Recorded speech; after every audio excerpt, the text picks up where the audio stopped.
दंगल music presents.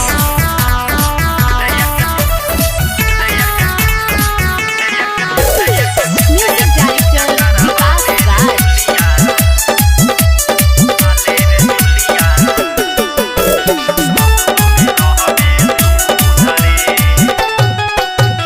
दिनवा तो तोहरो उतर कहिल बाके सखी तोह कहनिय हमरे से आके। दिनवा तो तोहरो उतर कहिल बाके सखी तोह कहनिय हमरे से आके। दिन बता के गइली बूधरे बूधरे दहिया के पूजा करावाले रे छौरी ससुरो में रहबे सुधरे। दहिया के पूजा करावाले रे जुलिया ससुरो में रहबे सुधरे।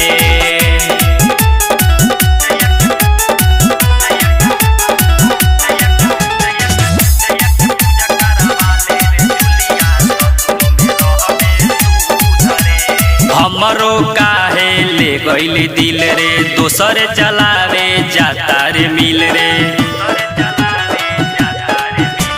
हमरो काहे ले गइली दिल रे दोसरे चलावे जाता रे मिल रे। जाइब हम अगिया में कूद रे कूद रे। दहिया के पूजा करावाले रे छौरी ससुरो में रहबे सुधरे। दहिया के पूजा करावाले रे जुलिया ससुरो में रहबे सुधरे। म्यूजिक डायरेक्टर विकास राज।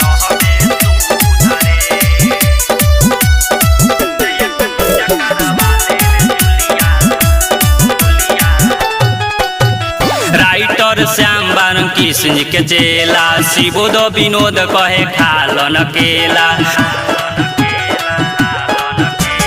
राइटर श्याम बारन कृष्ण के चेला शिवोद विनोद कहे खालन केला।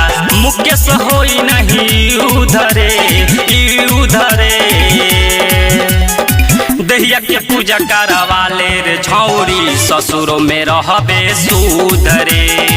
दहिया के पूजा करावाले रे जुलिया ससुरो में रहबे सुधरे। दंगल रिकॉर्डिंग स्टूडियो नौनौरा।